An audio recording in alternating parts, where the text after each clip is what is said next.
வணக்கம். நான் சத்யவர்ஷா. இந்திய அரசியல் அமைப்பு ஆலோசகராக பணியாற்றி வருகின்றேன். அனைத்திந்திய அண்ணா திராவிட முன்னேற்றக் கழகத்தின் தேர்தல் அறிக்கை 241 நகர்ப்புறங்களில் நடுத்தர வர்க்க குடும்பங்களுக்கு நியாயமான வாடகையில் வீடு கிடைப்பதில் உள்ள சிரமங்களை கருத்தில் கொண்டு சென்னை, கோவை, மதுரை, திருச்சி, சேலம் போன்ற பெருநகரங்களில் அரசு தனியாகவோ அல்லது தனியாருடன் கூட்டமைத்து அடுக்குமாடி வீடுகள் கட்டி நியாயமான வாடகையில் அத்தகைய குடும்பங்களுக்கு வாடகை வீடுகள் கிடைக்க வழிவகை செய்யப்படும். தேர்தல் அறிக்கை 242 கூட்டுறவு வீட்டு வசதி சங்கத்தின் வழியாக பெற்ற பல ஆண்டுகளாக நிலுவையில் இருக்கும் வீட்டு அடமான கடனுக்கான அபராத வட்டி, மாதாந்திர தவணை முறை, இஎம்ஐ வட்டி ஆகியவற்றை தள்ளுபடி செய்து ஒன் டைம் செட்டில்மெண்ட் என்ற அடிப்படையில் கணக்கிட்டு வசூல் செய்து அடமான பத்திரங்களை திருப்பித் தர வழிவகை காணப்படும். தேர்தல் அறிக்கை 243 குடிசை மாற்று வாரியத்தால் கட்டப்பட்ட குடியிருப்புகளில் 1985ஆம் ஆண்டிலிருந்து குடியிருந்து வருபவர்களுக்கு அரசாணை எண் 804/93 படி வழங்கப்பட வேண்டிய நிலுவையில் உள்ள கிரய பத்திரங்களை உரியவர்களுக்கே வழங்க நடவடிக்கை எடுக்கப்பட்டு குடியிருப்பவர்களின் உரிமம் உறுதி செய்யப்படும்.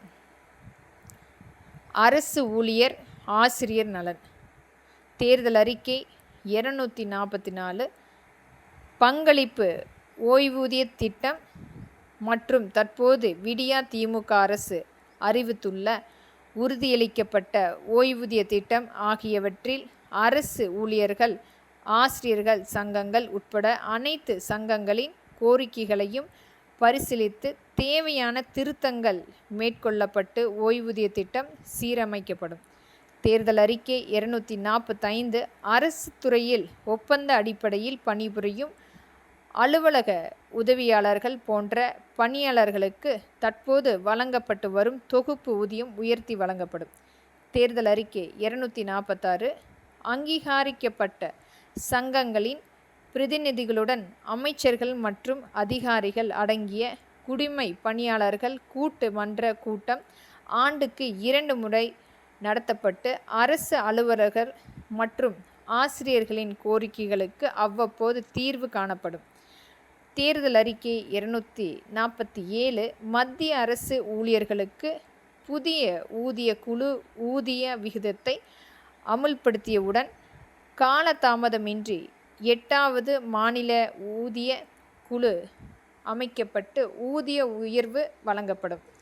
தேர்தல் அறிக்கை 248 சத்துணவு பணியாளர்கள், 108 ஆம்புலன்ஸ் பணியாளர்கள், அங்கன்வாடி பணியாளர்கள், 1098 குழந்தைகள் காப்பக பணியாளர்கள் இது போன்ற அனைத்து பணியாளர்களுக்கும் அரசு காலி பணியிடங்கள் முன்னுரிமை வழங்கப்படும். தேர்தல் அறிக்கை 249 சத்துணவு அமைப்பாளர்கள், அங்கன்வாடி பணியாளர்கள், நியாய விலை கடை ஊழியர்கள் மற்றும் ஓய்வூதியம் பெறாத அரசு பணியாளர்கள் பயன்பெறும் வகையில் புதிய சிறப்பு ஓய்வூதிய திட்டம் உருவாக்கப்படும். தேர்தல் அறிக்கை 250 சமூக நலத்துறையின் கீழ் பணியாற்றி கொண்டிருக்கும் சத்துணவு ஊழியர்கள், உதவியாளர்கள், அங்கன்வாடி ஊழியர்கள் உள்ளிட்ட பணியாளர்களுக்கு பணி பாதுகாப்பு வழங்க நடவடிக்கை எடுக்கப்படும். நன்றி.